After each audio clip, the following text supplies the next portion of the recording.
뉴스회전 초대석 전현희 더불어민주당 의원 모셨습니다. 어서 오세요. 안녕하세요.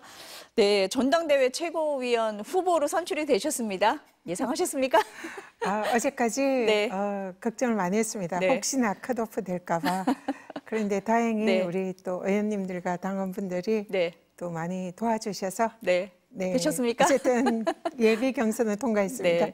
그 뭐 정견 발표할 때 뭐 어떤 점을 강조하셨어요?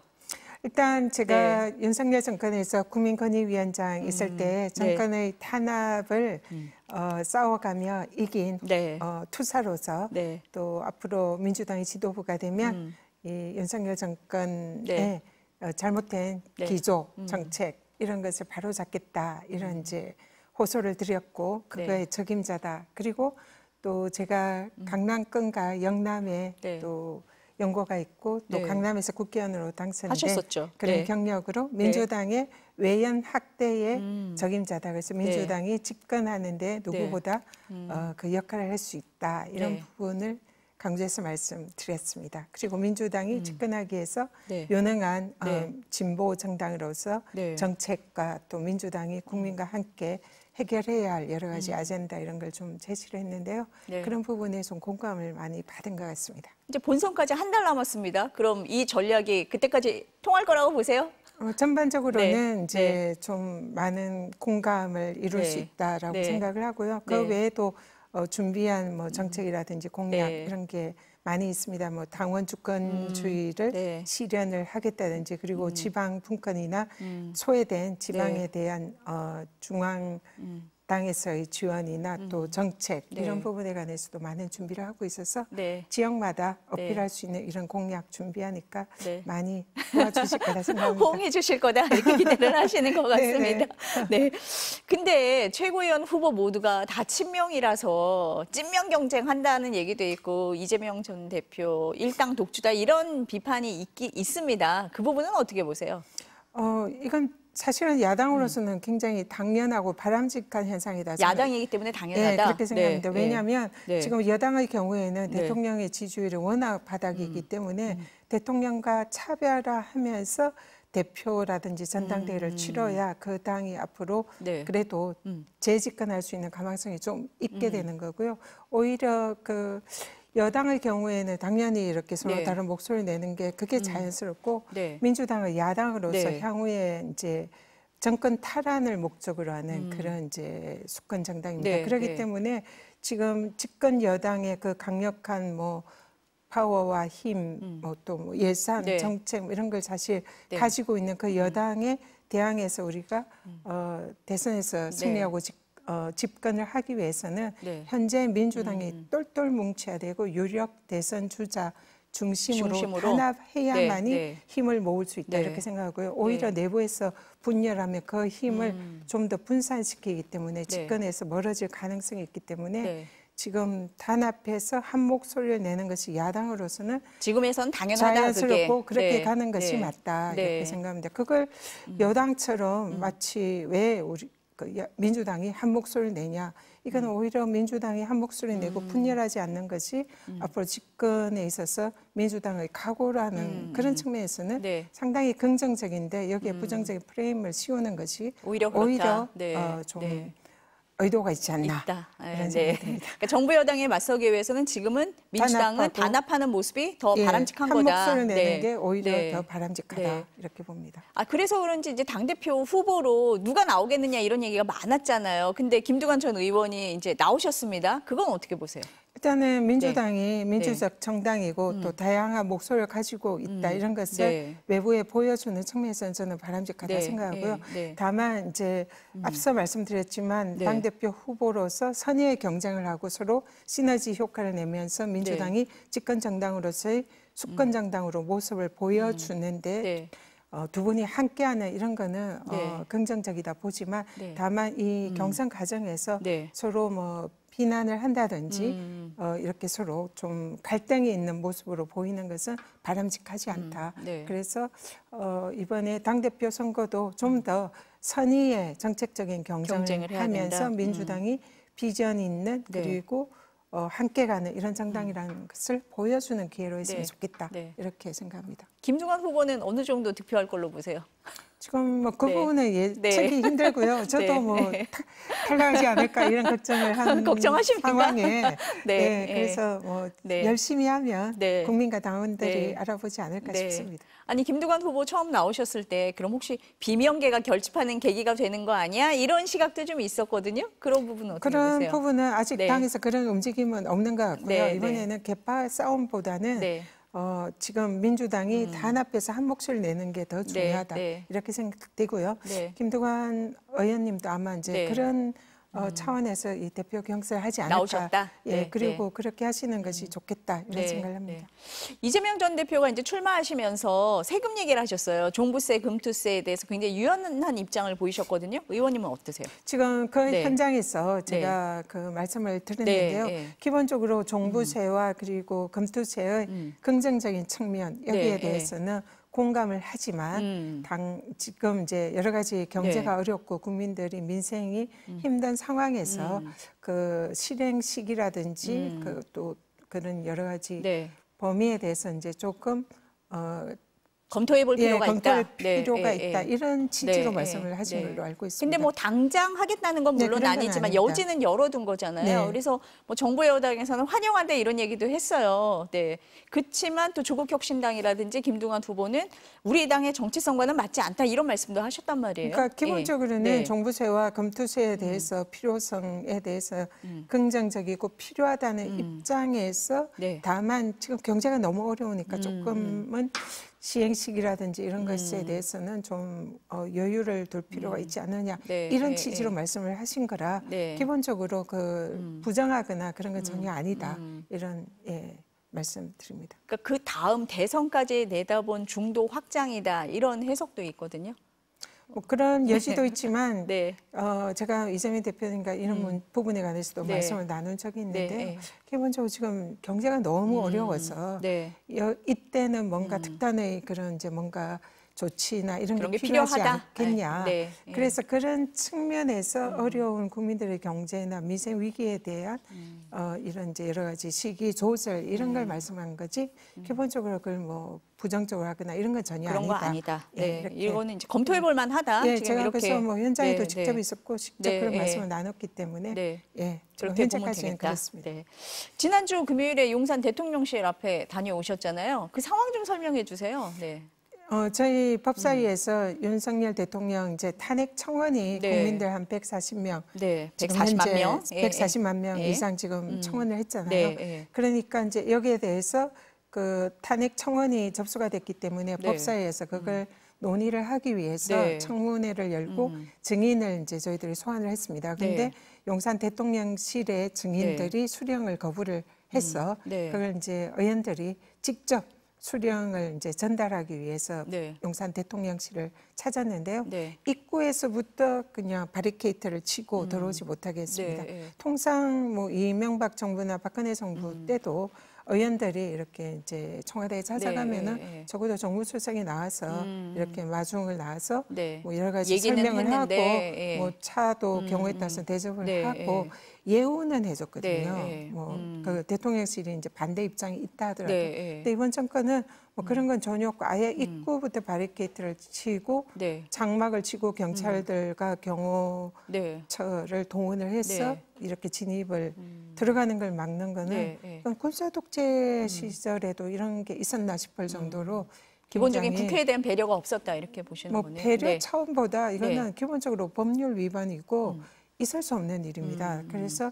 여기에 대해서 네. 오늘 우리 민주당 법사위에서 당시에 이제 그 진입을 막았던 네. 그런 책임자들에 대해서 네. 공수처에 고발 고발 조치를 조치를 했는데요. 하셨다. 예. 저 상황에서 네. 심한 몸싸움이 있었습니다. 네. 제가 제일 앞에 네. 현장에서 있었는데 네. 그 경찰들과 경호처 직원들과 대치하는 과정에서 저희들은 들어가겠다 이제 들어오게 못하겠다 네. 이렇게 하는 상황에서 네. 이제 저는 부상도 당하고 아, 괜찮으세요? 네. 지금 이제 부상 투혼입니다. 예, 예, 네, 온몸이 예. 뭐 아픈데 네. 보여드릴 수는 없고 그냥 네, 예. 아픈 걸 참으면서 지금 이제 활동을 하고 있는데요. 네. 그런 무도한 일이 지금 현재 대한민국에서 일어나고 있다는 사실이 믿어지지 않을 정도로 굉장히 좀 참담합니다. 그러면 증인 출석 요구서가 지금 수령이 된 상태입니까? 아닙니까? 법적으로는 어떻게 봐요? 지금 예. 그 문서를 송달하는 방법이 네, 여러 예. 가지가 있습니다. 그래서 일단은 직접 그 찾아갔던 증인들에게 거고. 송달을 예, 예. 하려고 했으나 예, 예. 송달을 되지 거부했기 않았고. 때문에 네, 예. 뭐 집으로 송달한다든지 공시 송달이라든지 네, 예. 여러 가지 방법이 있기 때문에 네. 현재는 적법하게 모두 송달이 끝난 네. 걸로 알고 있습니다. 그 탄핵 청원회가 이제 이번 주 금요일 19일에 있고 26일에 있잖아요. 증인 출석 관련해서 좀 확인을 해보셨어요? 나오겠다 안 나오겠다 지금 이런 주요 부분요? 증인들은 네. 일단은 출석의 의사를 지금 보이고 있고요. 아, 그렇습니까? 예, 많이 네. 출석하고 예. 다만 이제 지금 대통령실에서는 네, 지금 거기에 대한 입장은 없고요. 네. 근데 실제로 지난번 최혜병 네. 특검법 청문회 과정에서도 네. 모두 사실상 네. 그 나왔죠. 예, 출석을 예, 예. 했습니다. 그리고 해외에 나가 있다든지 그 해병대 훈련 때문에 네. 현장에 출석하기 어려운 경우에는 그 출석의 정당한 네. 사유를 제출을 해서 양해를 구했고요. 네. 모두 출석을 했고 출석하지 않으면은 네. 법에 의해서 형사처벌이 뒤따를 수가 있습니다. 그렇기 때문에 이번에도 아마 대부분 나오지 않을까 이렇게 아직 생각하고 뭐 있습니다. 출석하겠다라고 확실하게 입장을 뭐 들으시거나 그런 증인은 지금 이제 없으시고요. 핵심 증인 중에 일부는 출석하겠다 이런 네. 의사를 명확히 밝혔고요. 네. 아직 이제 의사를 밝히지 않은 증인들도 출석은 할 것이다 이렇게 네. 보고 있습니다. 19일, 26일 다 겹쳐 있는 증인이 사실 도이치모터스 주가 조작 공범 이종호 씨도 이종호 있잖아요. 대표와 네. 또 임성근 네. 사단장 뭐 이런 네. 경우에는 네. 양쪽 당 양일에 더 네. 이제 다 나오셔야 될 것 같은데요.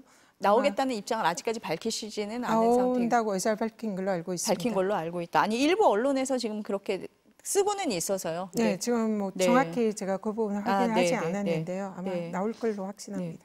근데 여당에서는 지금 원천 무효다. 이 탄핵 청원 청문회는 법적 근거가 없다라고 얘기를 하는데 법률가시잖아요. 어떻습니까? 그 원천 논거는? 무효라면서 네. 현재의 권한쟁의 심판을 네, 했잖아요. 청구를 했는데요.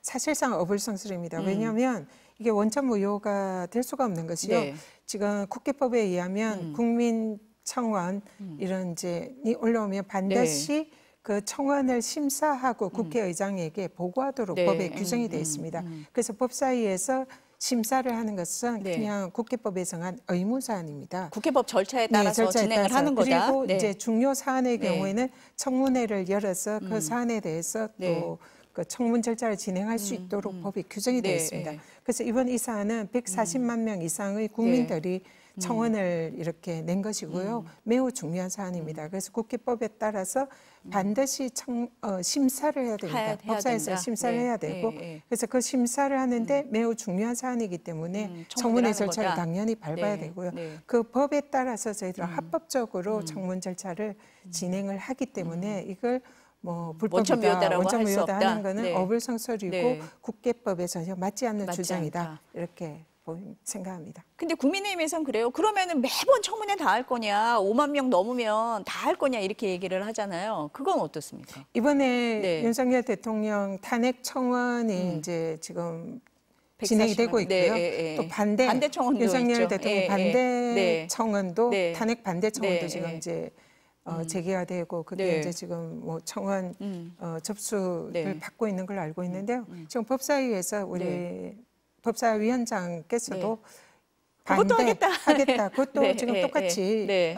탄핵 청문회와 똑같이 진행하겠다. 네. 그렇게 발표를 했고요. 실제로 그렇게 할 생각입니다. 그렇기 네. 때문에 네. 필요하면은 그리고 법에 따라서 이런 이제 심사를 해야 되기 때문에 네. 어떤 형태든지 심사를 해야 할 수 됩니다. 있다. 네. 네.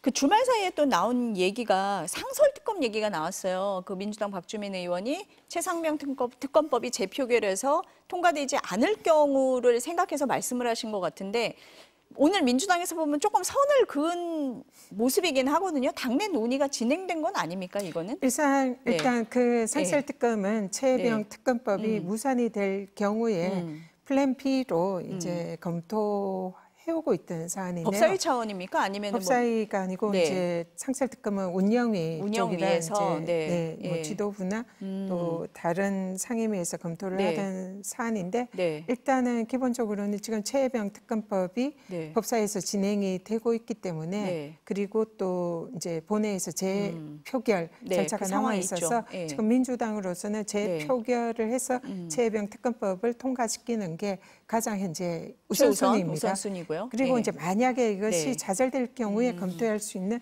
플랜 B이기 때문에 네. 아직은 저희들이 네. 공식적으로 뭐 추진을 하겠다 말겠다 할 수 있는 사안은 사안은 아니고요. 아니다. 네. 당분간은 최혜병 특검법의 당력을 집중해서 최혜병 특검법을 본회의에서 통과시키는 것이 게 지금 민주당의 가장 최우선 큰 과제입니다. 최우선 목표다. 네. 근데 원래 이번 주 19일이 최상병 순직 1주기잖아요. 원래는 요 안에 통과를 시키겠다는 게 목표였는데 지금 조금 늦춰지는 것 같거든요. 지금 네. 국회 본회의 네. 일정이 잘 일정 나오지 때문이다. 않고요. 네. 네. 그리고 또 아마 의장께서도 이게 네. 좀 더 여야가 좀 뭔가 그 숙고할 수 있는 이런 시간을 네. 주는 걸로 네. 알고 있고요. 그래서 여러 가지 국회 사정상 그게 19일 이전에 통과시키는 게 지금 쉽지는 않은 네. 상황입니다. 네. 그래도 네. 뭐 그 부분에 대해서는 처음부터 저희들이 가능하면 19일 이전에 통과시키는 네. 걸 목표로 했었는데요. 네. 그 부분은 국회 사정상 조금 유연하게 의사일정? 네. 할 그런 상황인 것 같습니다. 뭐 국민의힘 전당대회를 고려한다든지 그런 고려도 있습니까? 지금 아니면 저희들은 뭐 국민의힘 전당대회는 뭐 전혀 고려 아니고. 대상이 아니고요. 네. 지금 국회의 이제 의사 일정이라든지 여러 가지 현재 상황, 민주당 내 네, 상황에 네. 따라서 결정을 하는 것이기 때문에 네. 국민의힘이나 뭐 그쪽을 고려한다 이거는 그거는 사실 아닌 것 아니다. 같습니다. 의사 일정과 그런 당내 상황이 되면은 바로 추진을 한다. 네, 네. 이렇게 이해를 하면 되겠네요. 국민권익위원장 하셨잖아요. 아까도 말씀을 하셨지만 정부에서 사퇴 압박을 굉장히 많이 받으셨어요. 그때 말씀을 하신 게 독립기관장의 임기 보장은 법치주의다라고 하셨는데 최근에 방통위가 탄핵과 사퇴 뭐 이런 사태가 반복이 되고 있거든요. 악순환인데 이건 어떻게 보세요? 네, 제가 이제 국민권익위원장으로서 네. 정권의 사퇴 압박과 또 정치적 표적 감사를 이겨내면서 네. 임기를 끝까지 완수한 것은 네. 저 개인의 문제가 아니라 국민권익위라는 기관이 이 정권에 독립돼 있는 법률에 보장된 공정하고 중립적인 네. 기관이고 그것을 보호하기 위해서 기관장 임기를 보장을 했고 신분을 보장한 네. 겁니다. 그래서 제일 중요한 것은 국민권익위원회가 정권과 독립된 중립적이고 독립된 기관이라는 네. 거죠. 네. 그래서 그런 것을 지키기 위해서 그렇게 이제 사실 싸우고 또 뭐 결국 투사라는 네. 별칭도 얻었는데요. 지금 방송통신위원장이 사실은 똑같습니다. 네. 방송통신위는 방송의 공정성과 중립성을 보장하기 위한 독립된 기관이고 마찬가지로 그 독립성을 보장하기 위해서 기관장 임기 보장도 하고 신분을 보장을 네. 하고 있습니다. 그런데 이 정권이 방송의 그 독립성을 해치고 또 방송을 장악하기 위한 이런 이제 모습을 행태를 많이 보이고 네. 있습니다. 사실상 권익위를 이제 제가 물러나고 난 이후에 권익위를 동원을 해서 방송 장악을 위한 청탁금지법과 이해충돌방지법 이런 것을 동원을 해서 지금 방문진이라든지 뭐 이런 네. 이사들에 대한 뭐 그 감사나 뭐, 네, 감사 뭐 그리고 또 법 위반 의혹을 네. 제기를 하고 그걸로 또 이제 사퇴시키려고 그동안 많은 역할을 했고요. 근데 방송통신위원장은 독립된 기관이기 때문에 네. 이 정권과는 독립된 그런 일을 해야 되는데 지금 현재 이제 3명이나 지금 네. 교체가 되고 있잖아요. 네. 근데 오히려 정권의 방송 장악을 위한 행동 대장 역할을 하는 게 아닌가 이렇게 생각이 듭니다. 그래서 사실은 방송통신위의 그 독립성을 외면하고 정권의 입맛에 맞는 기관장이 들어가면서 그 네. 기관장들이 방송 장악을 위한 여러 가지 이런 행동 대장 역할을 하는 것은 방송통신위의 법률에 정해진 독립성을 외면하고 거기에 대한 네. 그 사실상 행동 대장 역할을 하는 거다 이렇게 보고요. 네. 이 부분에 대해서는 같은 독립된 기관의 기관장 역할을 했던 제가 보는 입장에서는 정말 참담하고 어떻게 이럴 수가 있는가 그런 생각이 들고요. 더 나아가서는 이런 행위들이 직권남용 소지가 매우 높습니다. 네. 그래서 사실상 범죄 행위도 될 수 있고 그렇기 때문에 여러 차례 탄핵이 됐는데요. 이번에 새로 이제 위촉된 그 아직 이제 청문회를 앞둔 그 이진숙 신임 방통위원장도 마찬가지로 지금 정권에서 방송 장악을 위해서 내보낸 게 아닌가 이런 생각이 들 정도로 편향된 그런 인식을 보이고 있는데요. 방송통신위원장의 역할을 분명히 인식을 하시고 독립된 기관장으로서 정권과 단절돼서 공정하고 또 국민들의 사랑을 받는 방송을 만드는 데 역할을 했으면 좋겠다. 이런 희망입니다. 어려울 것 같긴 합니다만. 네, 오늘 말씀은 여기까지 들어야 될 것 같고요. 저희가 전당대회도 잘 지켜보겠습니다. 의원님. 네, 오늘 말씀 감사합니다. 고맙습니다.